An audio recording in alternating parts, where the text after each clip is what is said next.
చాలా సంతోషంగా ఉంది ఈరోజు మీతో దేవుని వాక్యం చూస్తున్నాం. క్రైస్తవుల్లో చాలామందికి నేటి క్రైస్తవ సమాజంలో కొంతమంది క్రైస్తవులు ఎలా ఉన్నారంటే దేవుని ప్రేమను సరిగ్గా అర్థం చేసుకోలేదు, దేవుని ప్రేమను సరిగ్గా అర్థం చేసుకోలేదు, దేవుని ప్రేమను అంగీకరించే సరిగ్గా, దేవుని ప్రేమను సరిగ్గా అర్థం చేసుకోలేక వెనుక జారిపోయిన వాళ్ళు చాలామంది ఉన్నారు. క్రైస్తవులు అని పేరు చెప్పుకునేవాళ్ళు, క్రైస్తవులుగా పిలువబడే వాళ్ళు చాలామంది ఈరోజు క్రైస్తవులుగా ఉండి బాప్తిస్మం తీసుకొని వెనక జారిపోయిన వాళ్ళు చాలామంది ఉన్నారు. వెనక జారిపోయి దిగజారిపోయిన వాళ్ళు చాలామంది ఉన్నారు. ఎందుకు ఆ విధంగా వాళ్ళు దిగజారిపోయారంటే వాళ్ళు దేవుని ప్రేమను సరిగ్గా అర్థం చేసుకోలేదు. యేసయ్య దగ్గరికి మనం ఎందుకు రావాలంటే దేవుడు మనకి స్వస్థతను ఇస్తాడు, దేవుడు మనకి ఆరోగ్యాన్ని ఇస్తాడు, దేవుడు మనకి సమస్యలకు పరిష్కారం ఇస్తాడు, దేవుడు మనకు చదువులో సహాయం చేస్తాడు, దేవుడు మనకు ఉద్యోగం దయచేస్తాడు. ఈ లోకంలో దేవుడు మనకు కావాల్సిన ఈవులన్నిటిని అనుగ్రహిస్తాడు. కానీ వీటిని బట్టి దేవుడిని మనం అంగీకరించలేదు. దేవుడు ఇవన్నీ చేస్తాడు, వీటన్నిటికీ దేవుడు మనకి సహాయం చేస్తాడు, జవాబు ఇస్తాడు, స్వస్థపరుస్తాడు, దీవిస్తాడు, ఆశీర్వదిస్తాడు. కానీ మన యొక్క పునాది యేసయ్యలో మన యొక్క పునాది ఏ విధంగా ఉండాలంటే దేవుని ప్రేమ మీద మనం కట్టబడాలి. ఈ లోకంలో దేవుని ప్రేమ మీద మాత్రం మనం కట్టబడితేనే స్థిరమైన జీవితాన్ని జీవించగలుగుతాం. ఫౌండేషన్ అనేది స్ట్రాంగ్గా ఉండాలి, పండ మీద పునాది కట్టబడాలి. యేసయ్య ప్రేమ మీద మన పునాది ఎప్పుడైతే కట్టుకుంటామో తుఫాన్లు వచ్చినా ఎన్ని పరిస్థితులు వచ్చినా మనం కదలము.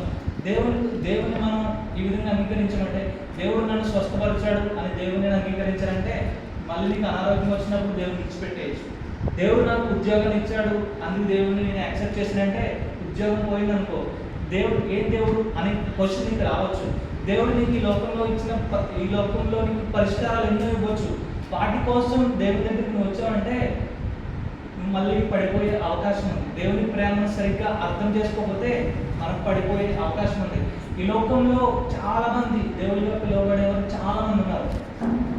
కానీ యేసయ్యని మనం ఎందుకు ఆరాధించాలి, యేసయ్యని ఎందుకు ప్రేమించాలి? Why do we believe Jesus? దేవుని యేసయ్యని మాత్రమే మనం ఎందుకు దేవునిగా చూస్తున్నామంటే ఈ లోకంలో యేసయ్య చేసిన త్యాగం ఎవరు చేయలేరు. ఈ లోకంలో యేసయ్య చేసిన త్యాగం ఎవరు చేయలేకపోయారు. ఈ లోకంలో యేసయ్య ప్రేమించిన విధంగా ఎవరు ప్రేమించలేకపోయారు. యేసయ్య ప్రేమ చాలా గొప్పది. యేసయ్య ప్రేమను మనం ఎప్పుడైతే అర్థం చేసుకుంటామో, ఎప్పుడైతే యేసయ్య ప్రేమను మనం అర్థం చేసుకుంటామో అప్పుడే మనం పరిపూర్ణంగా దేవుని రక్షణలోకి వెళ్తాం. యేసయ్య ప్రేమను ఎప్పుడైతే మనం అర్థం చేసుకుంటామో ఎన్ని తుఫాన్లు ఎదురైనా, ఆ రోమీయులకు రాసిన పత్రికలో పౌలు గారు చెప్తారు, కష్టమైనను కరువైనను హింస అయినను, ఒకసారి చదువుదాం ఆ మాట. రోమీయులకు రాసిన పత్రిక 8వ అధ్యాయం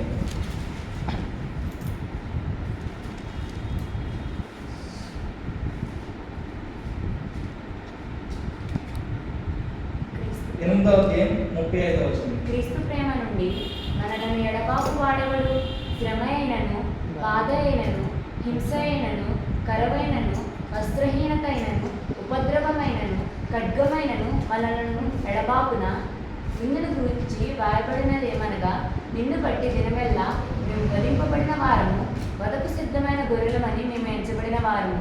అయినను మనల్ని ప్రేమించిన వారి ద్వారా మనం వీటన్నిటిలో అత్యధిక విజయము పొందుచున్నాము. మరణమైనను, జీవమైనను, దేవదూతలైనను, ప్రధానులైనను, ఉన్నవి అయినను, రాబోనవైనను, అధికారులైనను, ఎత్తైనను, లోతైనను, సృష్టింపబడిన మరి ఏదైనను మన ప్రభు అయిన క్రీస్తు యేసునందలి దేవుని ప్రేమ నుండి మనల్ని ఎడబాప నేరవని రూఢిగా నమ్ముచున్నాను. దేవుని ప్రేమ నుండి మనల్ని ఎడబాప నేరవని రూఢిగా నమ్ముచున్నాను. మనలో చాలా మంది క్రైస్తవ సమాజంలో కష్టాలు వచ్చినాయని దేవుని విడిచిపెట్టేస్తారు, సమస్యలు వచ్చిందని, కరువు వచ్చిందని దేవుని విడిచిపెట్టేస్తారు. ఎందుకు విడిచిపెట్టేస్తారంటే దేవుని ప్రేమను వాళ్ళు అర్థం చేసుకోలేదు. పౌలు గారు ఎంత స్ట్రెస్ చేసి ఎంత నొక్కి చెప్తున్నాడంటే దేవుని ప్రేమ నుండి మనల్ని ఏది ఎడబాప నేరదు. కాబట్టి యేసయ్య ప్రేమను మనం తెలుసుకోవాలి. యేసయ్య ప్రేమను కంప్లీట్గా మనం ఎప్పుడైతే అర్థం చేసుకుంటామో అప్పుడే మన జీవితం స్థిరంగా దేవునిలో ఉంటుంది. మనం బైబిల్లో చూసుకున్నట్లయితే చాలామంది దేవుడు లోకంలో ఎంతో ప్రేమించారంటే ఎక్కడి నుంచి చూసుకుంటారంటే యేసయ్య ఈ లోకానికి వచ్చి మన కోసం సిలువ మరణం పొంది మనల్ని ప్రేమించారు, అక్కడి నుంచి దేవుని ప్రేమ మన పైన స్టార్ట్ అయింది అని అనుకుంటారు చాలామంది. కాకపోతే దేవుడు మనల్ని ఎప్పుడు ప్రేమించాడంటే జగత్తు పునాది వేయబడకముందే దేవుడు మనల్ని ప్రేమించాడు. ఆదాము దేవుడు నిర్మించకముందే, తల్లి గర్భంలో రూపింపకముందే మునిపే దేవుడు మనల్ని ఎరిగి ఉన్నాడు. ఇర్మియా గ్రంథంలో ఉంటుంది, నేను నిన్ను తల్లి గర్భంలో రూపింపబడక మునిపే, నేను నిన్ను చేయకముందే, నేను నిన్ను నిర్మించక ముందే నిన్ను ఎరిగి ఉన్నాను. దేవుడు ప్రతి ఒక్కరి మీద ఒక ప్రణాళిక కలిగి ఉన్నాడు. దేవుడు అనుకోకుండా ఎవరిని ఈ భూలోకంలో సృష్టించలేదు. దేవుడు ప్రేమ చేత మనల్ని సృష్టించాడు. దేవుడి ప్రేమ మన ఎప్పుడు స్టార్ట్ అయిందంటే మనం ఈ భూలోకానికి రాకముందే స్టార్ట్ అయింది. దేవుడు మనల్ని ఎప్పటి నుంచి ప్రేమిస్తున్నాడంటే మనం తల్లి గర్భంలో రూపింపబడక ముందు నుంచే దేవుడు మనల్ని ప్రేమిస్తున్నాడు. దేవుడు ఈ లోకంలో ఏ విధంగా ప్రేమించాడంటే ఈరోజు మనం దేవుని ప్రేమను చూద్దాం, దేవుని ప్రేమను అర్థం చేసుకుందాం. మనం తండ్రి దేవుడు మన పైన ఏ విధంగా ప్రేమించాడు, యేసయ్య మనల్ని ఏ విధంగా ప్రేమించాడు, పరిశుద్ధాత్మ దేవుడు మనల్ని ఏ విధంగా ప్రేమించాడు, త్రిత్వమైన దేవుడు మన కొరకు అసలు ఎందుకు చేశాడు, ఎందుకు ఇంత ప్రేమ చూపించాడు. ఈ లోకంలో దేవుడినే మనం ఎందుకు ఆరాధిస్తున్నాం? చాలా మంది దేవతలుగా పిలువబడే చాలా మంది ఉన్నారు. యేసయ్యనే మనం ఎందుకు ఆరాధిస్తున్నామంటే మనకి హేతు ఉంది, మనకి కారణం ఉంది. ఆ కారణాన్ని మనం ఈరోజు చూద్దాం. ఒకసారి బైబిల్ ఓపెన్ చేయండి. మొదటి యోహాను రాసిన మొదటి పత్రిక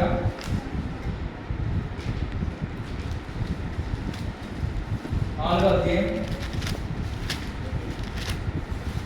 9వ వచనం. మనము ఆయన ద్వారా జీవించినట్లు దేవుడు తన అద్వితీయ కుమారుని లోకంలోనికి పంపెను. దీని వలన దేవుడు మన యందు ప్రేమ ప్రత్యక్షపరచబడింది. మనము దేవుని ప్రేమించమని కాదు, తానే మనల్ని ప్రేమించి మన పాపములకు ప్రాయశ్చిత్తమై ఉండుటకు తన కుమారుని పంపెను. ఓకే, ఇక్కడ చూసుకున్నట్లయితే తండ్రి ప్రేమ కనిపిస్తుంది, యేసయ్య ప్రేమ కూడా కనిపిస్తుంది. తండ్రి తన కుమారుని మన కోసం ఈ లోకంలోకి పంపాడు.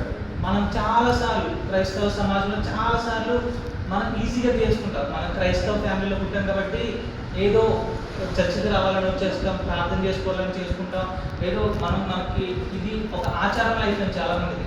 కానీ మనం అట్లా ఉండకూడదు. దేవుని ప్రేమను పరిపూర్ణంగా మనం అర్థం చేసుకోవాలి. ఇక్కడ చూసుకున్నట్లయితే మనం 9వ వచనం చూసుకున్నట్లయితే మనము ఆయన ద్వారా జీవించినట్లు దేవుడు తన అద్వితీయ కుమారుని లోకంలోకి పంపాడు. తన అద్వితీయ కుమారుని యేసయ్యను ఈ భూలోకానికి పంపాడు. యేసయ్యను ఈ భూలోకానికి పంపమని చాలా ఈజీగా చదివేసుకుంటాం. ఒకసారి మనం పూర్తిగా చూద్దాం దేవుని యొక్క ప్రొఫైల్, దేవుడు మన ఎల్ల ఏ విధమైన తలంపులు కలిగి ఉన్నాడు, దేవుడు మన కోసం ఏం చేశాడు, దేవుడిని ఒకసారి మనం ఆలోచిద్దాం. భూమి పుట్టక ముందు నుంచి కలిసి ఉన్నారు తండ్రి, కుమార, పరిశుద్ధాత్మ దేవుడు. భూమిని దేవుడు సృష్టింపక ముందు నుంచి కూడా వాళ్ళు సహవాసంలో ఉన్నారు. వాళ్ళు సమానత్వం కలిగిన వారు. త్రియేక దేవుడే మనకున్నాడు. అట్లాంటి దేవుడు తన కుమారుడిని యేసయ్యను ఈ భూలోకానికి పంపాడు. ఏ విధంగా పంపాడంటే ఇష్టపూర్వకంగా పంపించాడు. తండ్రి తన కుమారుని ఇష్టపూర్వకంగా ఎందుకు పంపించాడంటే ఘోరమైన శ్రమలు భరించడానికి, ఘోరమైన హింసను భరించడానికి, ఘోరమైన కష్టాన్ని భరించడానికి, ఈ లోకానికి వచ్చి ఘోరమైన బాధను భరించడానికి యేసయ్యను ఈ లోకానికి పంపిస్తాడు. ఏ తండ్రి అయినా తన కుమారుని బాధ పెట్టాలనుకుంటాడా? ఏ తండ్రి అయినా తన కుమారుని హింసించాలనుకుంటాడా? మనం యెషయా గ్రంథం 53వ ఒక వచనం ఉంటుంది, మీరు బైబిల్ తీయ అవసరం లేదు. అతని నలుగుబొట్టుటకు యెహోవాకు ఇష్టపూర్వకంగా తన కుమారుని ఇచ్చేశాడు. దేవుడు తండ్రి అయిన దేవుడు ఇష్టపూర్వకంగా ఇచ్చేశాడు. ఎంత ప్రేమ కాగిందంటే ఇష్టపూర్వకంగా అతని నలుగుబొట్టుటకు యెహోవాకు ఇష్టమైన ఉంటుంది. మనం శిలువ పైన యేసయ్య మాట్లాడుతున్న 4వ మాటగా అంటాడు, ఏలి ఏలి లమా సబక్తాని, నా దేవా నన్ను ఎందుకు విడనాడితివి. ఏంటంటే భూమి పుట్టక ముందు నుంచి కలిసి ఉన్న వాళ్ళు, త్రిత్వంలో ఉన్నవాళ్ళు, సమానత్వంలో ఉన్నవాళ్ళు, దైవత్వం కలిగిన వాళ్ళు ఎడబాటు కలిగింది. ఆ రోజు మన యొక్క పాప శిక్ష ఆయన మీద పడుతుంటే, ఆయన పరిశుద్ధ స్థానం మన పైన పడినప్పుడు, మన శిక్ష ఆయన మీద పడినప్పుడు తండ్రితో కుమారునికి ఎడబాటు కలిగింది. ఆ ఎడబాటును ఆయన తట్టుకున్నాడు. ఎంతగా సాక్రిఫైస్ చేశాడంటే తండ్రి దేవుడు మన కోసం. దేవుడు అంటాడు మనల్ని, మీకోసం నేను ఏ ఎక్స్టెంట్గానే వెళ్తాను, మీకోసం నా కుమారుని ఇచ్చేస్తున్నాను, మీకోసం నేను ఎంత ప్రేమించాలో అంత ప్రేమించేస్తాను. దేవుని ప్రేమ అంత గొప్పదన్నమాట. దేవుడు మన కోసం ఎంత దానికైనా వెళ్తాడు. నీకోసం ఎంత దూరమైనా వెళ్తానంటాడు దేవుడు. తన కుమారుని ఇచ్చేంత ప్రేమను చూపించాడు దేవుడు మన కోసం. తన కుమారుని ఇచ్చేశాడు. తండ్రితో ఎడబాటు కలిగింది. ఇదంతా దేవుడు ఎందుకు చేశాడు తెలుసా? మనకు విమోచన కలగాలి, మనకు రక్షణ కలగాలి. మన జీవితం పాప జీవితం. ఎఫెసీయులకు రాసిన పత్రికలో మన అపరాధముల చేతను పాపముల చేతను చచ్చిన వారైనగా దేవుడు మనల్ని రక్షించాడు, దేవుడు మనల్ని ప్రేమించాడు, కృప చేత మనల్ని నీతిమంతులుగా దేవుడు తీర్చాడు. ఇది చూసుకున్నట్లయితే దేవుడు మనకు విమోచన కలగాలని, మనకు రక్షణ కలగాలని, మనం ఆయన పరలోక రాజ్యంలో దేవుడు మనల్ని చూసుకోవాలని, మన జీవితం యొక్క మనల్ని ప్రేమించి దేవుడు మన కొరకు తన కుమారుని, ఏకైక కుమారుని మన కొరకు అర్పించేశాడు. యేసయ్య ఈ భూలోకానికి వచ్చాడు. తండ్రి ప్రేమ మన కోసం యేసయ్యని చూద్దాం. యేసయ్య భూలోకానికి వచ్చాడు. యేసయ్య పరిస్థితిని మనం ఒకసారి ఆలోచిస్తే, పరలోక సింహాసనం పైన ఆసీనుడై ఉండేవాడు యేసయ్య. పరలోక సింహాసనం పైన ఆసీనుడై వేలాది కోట్ల దూతల చేత నిత్యము పరిశుద్ధుడు పరిశుద్ధుడు అని ఆరాధించబడి యేసయ్య ఆ స్థానాన్ని విడిచిపెట్టి మన కోసం వచ్చేసాడు. మనకి రక్షణ కలగాలని, మనకి మేలు కలగాలని. అతడు అది యెషయా గ్రంథంలోనే ఉంటుంది.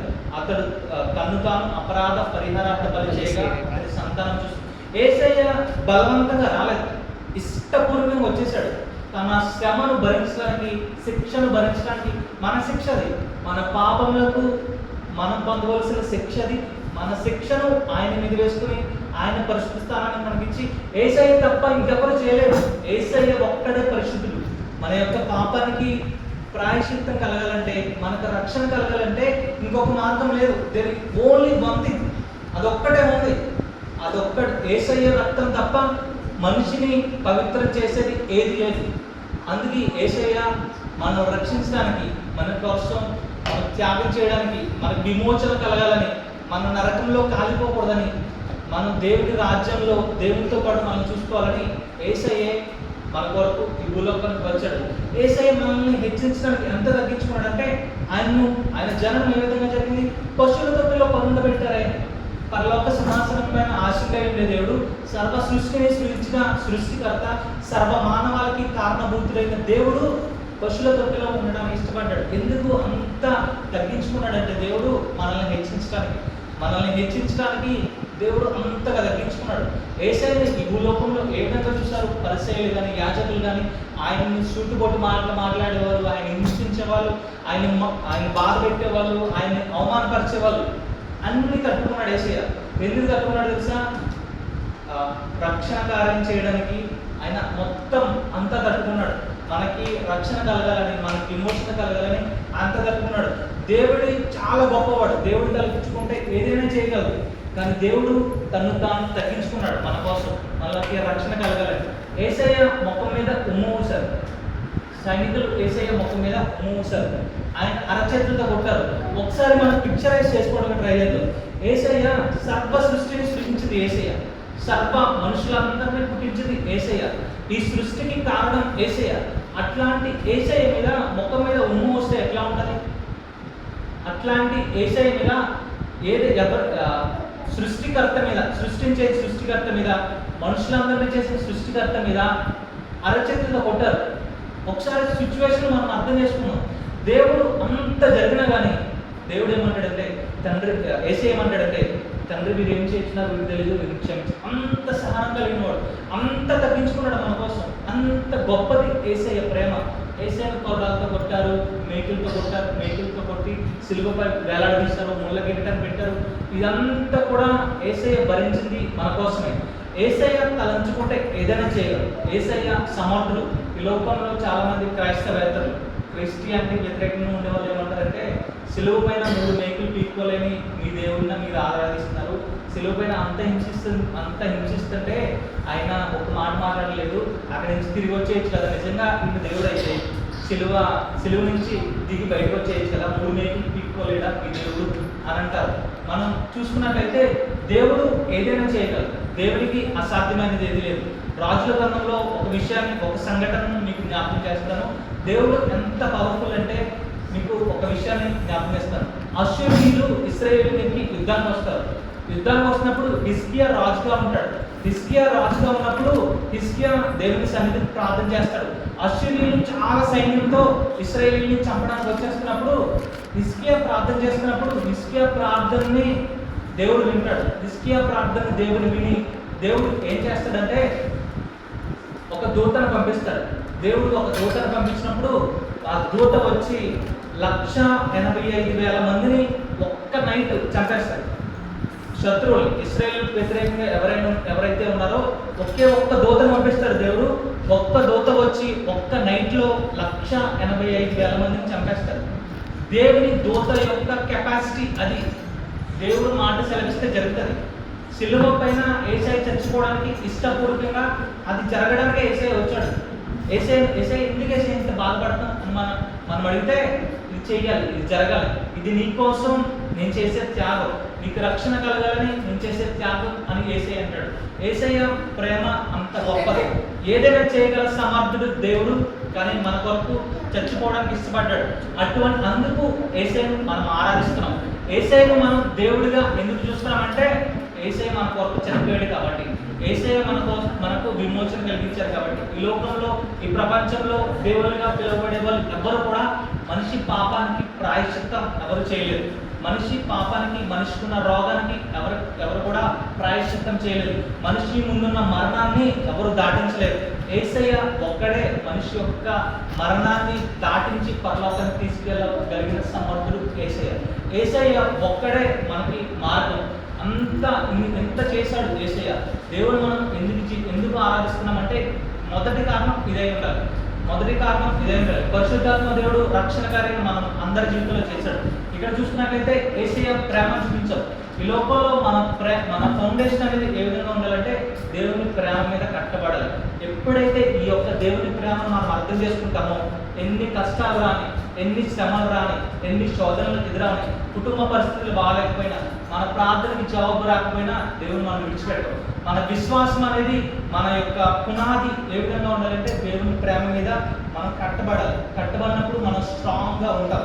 ఇంత గొప్ప ప్రేమ చూపించాడు కాబట్టి యేసయ్య పౌలు అంటున్నాడు, క్రీస్తు ప్రేమ నుండి మనలను ఎవ్వరు కూడా ఎడబాపలేరు, మనల్ని ఎవ్వరు విడదీయలేరు అనమాట. అంత గొప్ప ప్రేమను యేసయ్య మన కోసం చూపించాడు. ఎప్పుడైతే మనం దేవుని ప్రేమను, యేసయ్య ప్రేమను అర్థం చేసుకుంటామో మన పునాది స్ట్రాంగ్గా ఉంటుంది. ఎవ్వరు కూడా మనల్ని విడదీయలేడు. దేవుడు అట్లాంటి దేవుడు మన నుంచి ఏం ఎక్స్పెక్ట్ చేస్తారు? యేసయ్య ప్రేమను చూసాం మనం. యేసయ్య మన కోసం ఎంత చేశాడో మొత్తం చూసాం. యేసయ్య మన కోసం చేసిన త్యాగాన్ని మొత్తం చూసాం. అట్లాంటి యేసయ్య మన దగ్గర నుంచి ఏం ఎక్స్పెక్ట్ చేస్తున్నాడు? దేవుడు మన దగ్గర నుంచి మన ఆస్తిని ఎక్స్పెక్ట్ చేస్తున్నాడా? మన ధనాన్ని ఎక్స్పెక్ట్ చేస్తున్నాడా? మన యొక్క అందాన్ని ఎక్స్పెక్ట్ చేస్తున్నాడా? ఈ లోకంలో ప్రేమించే విధానం ఏ విధంగా ఉంటుందంటే, నువ్వు అందంగా ఉన్నావు అందుకు నువ్వు అంటే నాకు ఇష్టం, నీ దగ్గర డబ్బులు ఉన్నాయి అందుకే నువ్వు అంటే నాకు ఇష్టం, నీకు మంచి జాబ్ ఉన్నది అందుకు నువ్వు అంటే నాకు ఇష్టం, నీకు మంచి అంతస్తులు ఉన్నాయి, ఆస్తులు ఉన్నాయి, నీకు ప్రత్యేక హోదా ఉన్నది అందుకు నువ్వు నాకంటే ఇష్టం అంటారు. దేవుడు మన ఎల్ల చూపించిన ప్రేమ చాలా గొప్పది. అన్కండిషనల్ లవ్ దేవుడిని. దేవుడు అంటాడు, నువ్వు గలీజ్గా ఉన్నావు, నువ్వు అసహ్యంగా ఉన్నావు, నువ్వు పాపివి, నువ్వు దిగజారిపోయావు, నువ్వు ఘోరమైన పాపివి, అయినా ఏసేయమంటాడంటే అయినా నువ్వంటే నాకు ఇష్టం. దేవుడు మన ఎఫెసీయులకు రాసిన పత్రికలో అపరాధముల చేతను పాపముల చేతను మీరు చచ్చిపోయి ఉండగా నేను నిన్ను ప్రేమించానంటాడు. దేవుని ప్రేమ అంత గొప్పది. అట్లాంటి యేసయ్య మన దగ్గర నుంచి ఏం ఎక్స్పెక్ట్ చేస్తుందో ఒకసారి మనం చూద్దాం. మార్కు సువార్త 12వ అధ్యాయం 31-32. రెండవది, నీవు నిన్ను వలె నీ పొరుగు అని ప్రేమింపవలనన్నది రెండవ ఆజ్ఞ. వీటికంటే ముఖ్యమైన 30వ నీవు నీ పూర్ణ హృదయముతోను, నీ పూర్ణాత్మతోను, నీ పూర్ణ వివేకముతోను, నీ పూర్ణ బలముతోను నీ దేవుడైన యెహోవాను ప్రేమింపవలనది ప్రధానమైన ఆజ్ఞ. రెండవది, నీవు నిన్ను వలె నీ పొరుగువాని ప్రేమింపవలనన్నది రెండవ ఆజ్ఞ. చూసినట్లయితే దేవుడు చెప్తాడు, నీ పూర్ణ హృదయంతో, నీ పూర్ణ ఆత్మతో, నీ పూర్ణ వివేకంతో, పూర్ణ బలంతో నీ దేవుడైన ప్రభువును ప్రేమించాలి. చూసుకున్నట్లయితే దేవుడు మన దగ్గర నుంచి ఏం ఎక్స్పెక్ట్ చేస్తున్నాడంటే ప్రేమను ఎక్స్పెక్ట్ చేస్తాడు. మనల్ని పుట్టించుకున్నదే దేవుడు ప్రేమించడానికి. మన పుట్టుకకు కారణం ఏంటంటే దేవుడు మనల్ని ప్రేమించాలని ఆదామును తయారు చేశాడు. దేవుడు మన దగ్గర నుంచి ఎక్స్పెక్ట్ చేస్తుందంటే ప్రేమించాలని ఎక్స్పెక్ట్ చేస్తున్నాడు. దేవుడిని మనం ప్రేమించాలి. ఒక యేసయ్య 3వ దినాన చనిపోయి 3వ దినాన్ని తిరిగి లేచిన తర్వాత కొన్ని రోజులు భూమి మీద ఉన్నాడు. శిష్యులకు చాలా మందికి ఆయన కనిపిస్తున్నప్పుడు శిష్యులకి థాట్ టైం అనుకుంటుంది, మూడవసారి కనిపిస్తున్నప్పుడు పేతురు, యోహాను, కొంతమంది శిష్యులు పేతురుతో పాటు, పేతురు చేపలు పట్టడానికి వెళ్తుంటే పేతురుతో పాటు వెళ్ళిపోయినప్పుడు యేసయ్య పేతురు యోహాను వాళ్ళందరూ చేపలు పట్టడానికి వెళ్ళారు. రాత్రంతా శ్రమ పడ్డారు, వాళ్ళకి ఏం దొరకలేదు. యేసయ్య అలా నడుచుకుంటూ వచ్చి దరి నిలిచి, యేసయ్య అని వాళ్ళు గుర్తుపట్టలేదు. దరి నిలిచి ఈ పక్కకు వేయండి, మీకు చేపలు పడతాయి అన్నప్పుడు చేపలు పడతాయి, అప్పుడు గ్రహిస్తారు యేసయ్య ఆయన గమనిస్తారు. అప్పుడు యేసయ్య అంటాడు, మీ దగ్గర తినడానికి ఆహారం ఏదైనా ఉందా అని అంటారు. మా దగ్గర ఏం లేదు అంటే దాని తర్వాత ఈ చేపలు పడతారు. యేసయ్య కుడి పక్కన ఏమంటాడు, చేపలు పడతాయి. వాళ్ళు పడవ దిగి దగ్గరికి వచ్చినప్పుడు యేసయ్య వాళ్ళు చేపలు తీసుకోకుండానే వాళ్ళకి ఆహారాన్ని సిద్ధపరుస్తారు. రొట్టెను ఫిష్ చేపల్ని అక్కడ ఫ్రై చేసి దేవుడు రెడీగా ఉంచి వాళ్ళందరికీ పంచిపెట్టి దేవుడు అన్నాడు, సీమోను పేతురు, యోహాను కుమారుడైన సీమోను, నన్ను ప్రేమిస్తున్నావు